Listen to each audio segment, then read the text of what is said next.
भक्तजनों, माताओं, बहनों, सादर जय श्री कृष्ण। हमारे YouTube चैनल में आप सभी का बहुत बहुत स्वागत है। मैं हूं आपके साथ आचार्य धर्मेंद्र शास्त्री। आज हम आप सभी को पुरुषोत्तम मास अधिक मास महात्म्य के 18वें अध्याय की कथा सुनाने जा रहे हैं। जिस प्रकार आपने 17वें अध्याय की कथा का श्रवण करा, उसी क्रम में आगे 18वें अध्याय की कथा हम आपको सुनाने जा रहे हैं। बोलिए गोपाल कृष्ण भगवान की जय। गुरुर् ब्रह्मा गुरुर्विष्णु गुरुर्देवो महेश्वरा, गुरुः साक्षात् परब्रह्म तस्मै श्री गुरुवे नमः। श्री अखंड मंडलाकारं व्याप्तं येन चराचरं तत्पदं दर्शितं येन तस्मै श्री गुरुवे नमः। वसुदेव सुतं देवं कंसचाणूरमर्दनं देवकी परमानंदम कृष्णं वंदे जगद्गुरुं। कृष्णाय वासुदेवाय हरये परमात्मने प्रणतः क्लेशनाशाय गोविंदाय नमो नमः।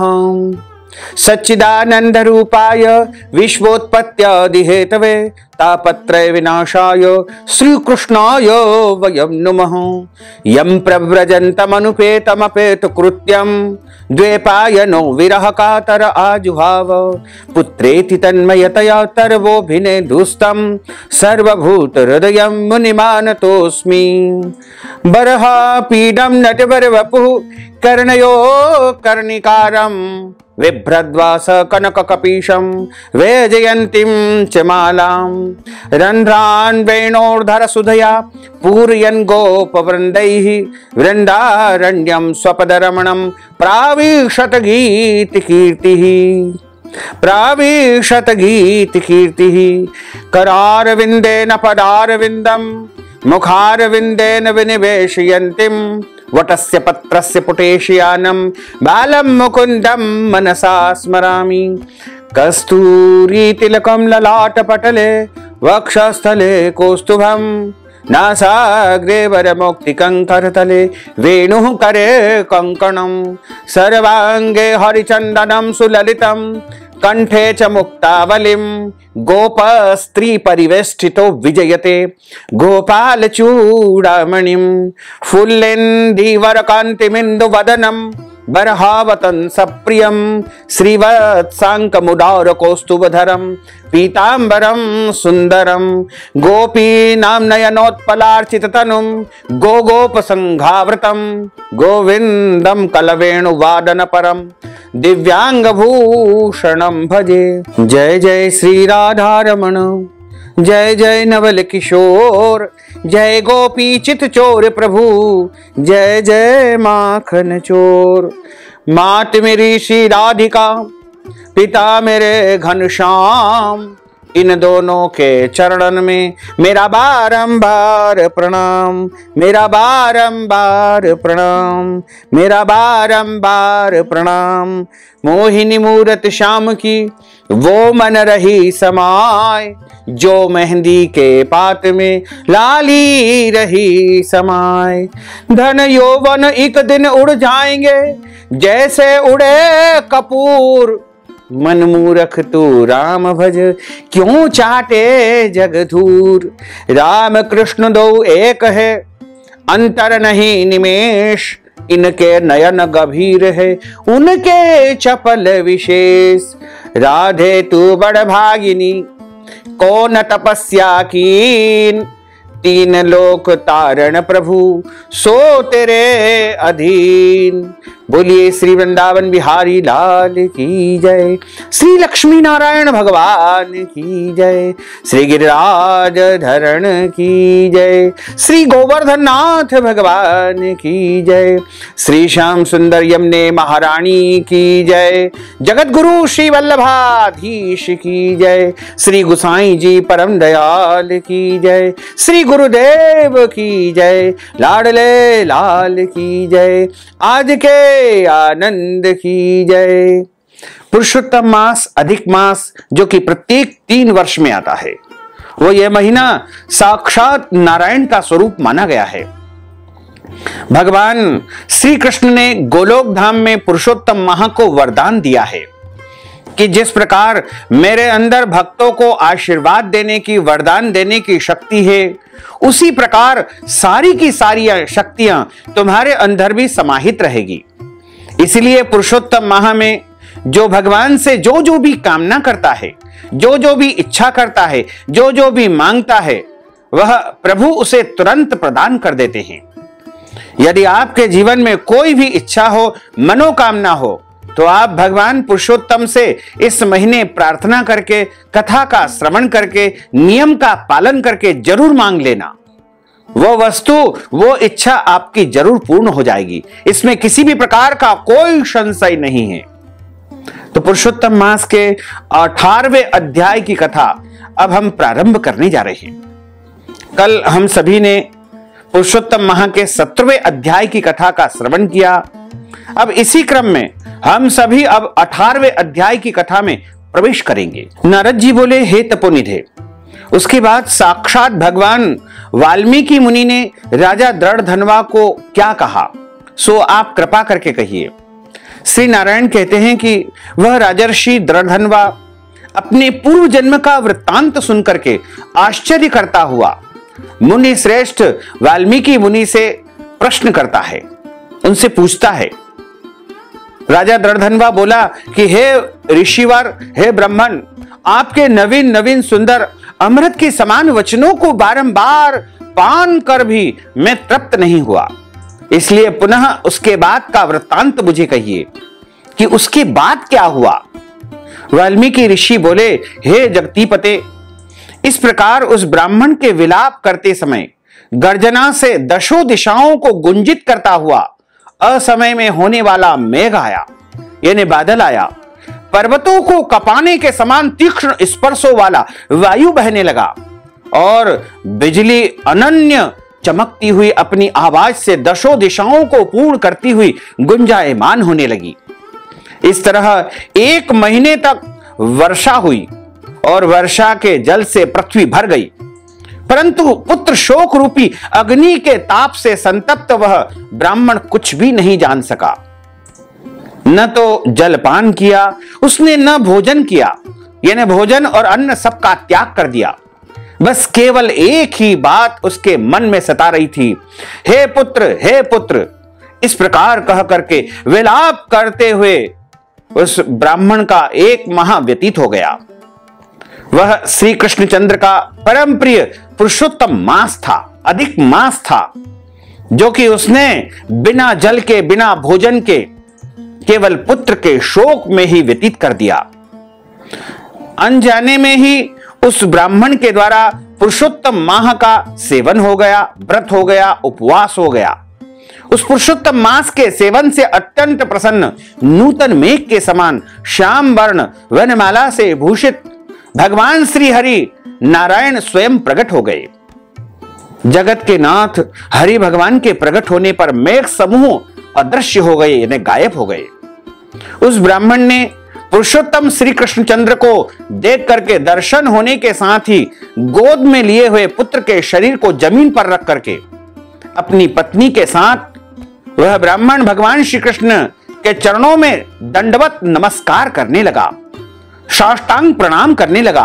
हाथ जोड़ करके भगवान श्री कृष्ण के सामने खड़ा होकर के भगवान श्री कृष्ण स्वयं हमारे रक्षक है, ऐसा विचार करता हुआ भगवान श्री पुरुषोत्तम की सेवा से प्रसन्न होकर के अमृत की वृष्टि करने वाली अत्यंत मधुर वाणी से बोले। भगवान श्री हरि बोले, भो भो सुदेव, तुम धन्य हो, इस समय आप भाग्यवान हो। तुम्हारे भाग्य के वर्णन करने में त्रिलोक्य में कोई भी सामर्थ्यवान नहीं है, क्योंकि जो कार्य तुमने किया है, जो पुण्य तुम्हारे द्वारा हुआ है, हे वत्स, वह बहुत ही महान पुण्य है। हे तपोधन, जो तुम्हारा होने वाला है उसको हम कहेंगे, तुम ध्यान पूर्वक सुनो। हे ब्राह्मण, 12,000 वर्ष की आयु वाला पुत्र तुमको प्राप्त होगा। इसके बाद तुमको पुत्र से होने वाले सुख में किसी भी प्रकार का संदेह नहीं है। हे द्विजोत्तम, प्रसन्न मन से मैंने यह पुत्र तुमको प्रदान किया। हमारे प्रसाद से होने वाले तुम्हारे पुत्र सुख को देख करके हे द्विजोत्तम, देवता, गंधर्व और मनुष्य लोग पुत्र सुख की इच्छा करने वाले होंगे। इस विषय में तुमको एक प्राचीन कथा सुनाता हूं, जिस इतिहास को पहले मार्कंडेय ऋषि ने राजा रघु से कहा था। प्रथम कोई श्रेष्ठ मन वाले धनुर नामक मुनीश्वर लोगों को पुत्र रूप मानसिक चिंता से जले हुए देख करके दुखित हुए और अमरता पुत्र यानी अमर पुत्र की इच्छा करके दारुण कठिन तप करने लगे। 1000 वर्ष व्यतीत हो जाने पर धनुर मुनि से देवता लोग बोले, हे मुनीश्वर, तुम्हारे कठिन तप से हम सब प्रसन्न हैं, इसलिए अपने मन के अनुसार श्रेष्ठ वरदान मांगो। श्री नारायण बोले कि देवताओं के अमृत तुल्य इस वचन को सुनकर के उन तपोधन धनुर नामक मुनि ने बुद्धिमान और अमर पुत्र का वरदान प्राप्त किया। उस ब्राह्मण से देवताओं ने कहा कि पृथ्वी में ऐसा पुत्र नहीं है। तब धनुर मुनि ने देवताओं से कहा कि अच्छा, ऐसा पुत्र दे दो जिसके आयु की मर्यादा बंधी हो। देवताओं ने कहा कि कैसी मर्यादा चाहिए, कैसा पुत्र तुम्हें चाहिए? इस पर मुनि ने कहा कि यह महान पर्वत जब तक रहे तब तक उसकी आयु होवे, ऐसा ही हो। इस प्रकार कह करके इंद्रादि देवता स्वर्ग को चले गए और उसको तथास्तु का वरदान देकर गए। धनुर शर्मा ने थोड़े समय वैसा ही पुत्र को प्राप्त किया। उस मुनि का पुत्र आकाश में चंद्र के समान बढ़ने लगा। 16वें वर्ष के होने पर मुनीश्वर ने पुत्र से कहा कि हे वत्स, ये मुनि लोग कभी भी अपमान करने योग्य नहीं हैं। इस तरह शिक्षा देने पर भी उस पुत्र ने मुनियों का अनादर किया, मुनियों का ऋषियों का अपमान किया। आयु की मर्यादा के बल से उन्मत्त उसने ब्राह्मणों का ऋषियों का सदैव अनादर किया। किसी समय परम क्रोधी महिष नामक मुनि ने विधि से शुभ फल देने वाले भगवान शालिग्राम जी का पूजन किया। उसी समय उस बालक ने वहां आकर के शालिग्राम की शिला को जल्दी से लेकर अपनी चंचलता के कारण हंसता हुआ पूर्ण जल देने वाले कुएं में शालिग्राम जी को फेंक दिया। क्रोध से युक्त दूसरे काल रुद्र के समान महेश मुनि ने उस धनुर मुनि के पुत्र को श्राप दे दिया और कहा कि अभी इसकी मृत्यु हो जाए, परंतु उसे मृत हुए न देख करके मन में मृत्यु के कारण का ध्यान किया। देवताओं ने इस धनुर मुनि के पुत्र को निमित्त आयु वाला बनाया है। इस तरह चिंता करते हुए महिष मुनि ने लंबी सांस ली, जिससे कई करोड़ महिष पैदा हो गए और उन महिषों ने पर्वत को टुकड़ा टुकड़ा कर दिया। उसी समय मुनि का अत्यंत दुर्मत पुत्र मृत्यु को प्राप्त हो गया, क्योंकि उसने वरदान प्राप्त किया था कि जब तक इस पर्वत की अवस्था रहेगी यानी पर्वत रहेगा तब तक मेरा लड़का जीवित रहेगा। लेकिन महिष मुनि के प्रकोप से वह पर्वत टूट गया, टुकड़े टुकड़े हो गए। धनुर मुनि ने अत्यंत दुख से बार बार विलाप किया। बाद में अनेक प्रकार विलाप करते हुए पुत्र के शरीर को लेकर के पुत्र के दुख से अत्यंत पीड़ित होकर के चिता की अग्नि में वह प्रवेश कर गया।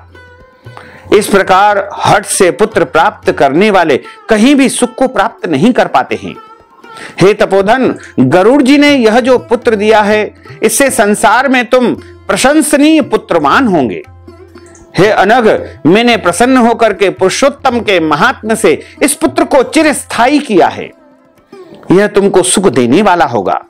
पुत्र के साथ सर्वदा गृहस्थाश्रम के सुख को भोगने के बाद तुम ब्रह्मलोक को जाओगे। वहां उत्तम सुख देवताओं के वर्ष से 1000 वर्ष पर्यंत भोग करके पृथ्वी पर पुनः आओगे। हे द्विजोत्तम, यहां तुम चक्रवर्ती राजा के नाम से विख्यात होगे और दृढ़भर्मा नाम से तुम्हारा नाम विख्यात होगा तथा सेना सवारी से युक्त होकर के 10,000 वर्ष तक पृथ्वी के राजा का सुख तुम भोगोगे। इंद्र के पद से अधिक अखंड बल और ऐश्वर्य तुम्हें प्राप्त होगा। उस समय यह गौतमी स्त्री पटरानी बनेगी। नित्य सेवा पति सेवा में तत्पर होकर के गुण सुंदरी नाम की तुम्हारी पत्नी होगी। राजनीति विशारद तुमको 4 पुत्र होंगे और सुंदर मुख वाली महाभागा सुशीला नाम की एक कन्या भी तुम्हारे घर आएगी। हे महाभाग, सुरों और असुरों को दुर्लभ संसार के सुखों को भोग करके तुम संसार रूपी समुद्र के पार करने वाले भगवान श्री हरि विष्णु को जब भूल जाओगे तब हे विप्र, उस समय वन में तुम्हारा पुत्र शुक पक्षी होकर के वट वृक्ष के ऊपर बैठ करके वैराग्य पैदा करने वाले श्लोक को बार बार पढ़ता हुआ तुमको इस प्रकार का ज्ञान करवाएगा, बोध करवाएगा। शुक पक्षी के वचन को सुनकर के दुखित मन होकर के तुम घर आओगे। संसार के विषय सुखों को छोड़ करके चिंता रूपी समुद्र में मग्न है हे भूसुर, तुमको वाल्मीकि मुनि आकर के ज्ञान कराएंगे। उनके वचन से निसंदेह होकर के शरीर को छोड़ करके श्री हरि भगवान के परम पद को दोनों स्त्री पुरुष तुम प्राप्त करोगे, जो कि पद आवागमन से रहित कहा गया है।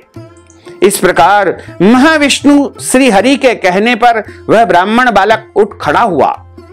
वे दोनों स्त्री पुरुष ब्राह्मण पुत्र को उठा हुआ देख करके अत्यंत आनंदित हो गए।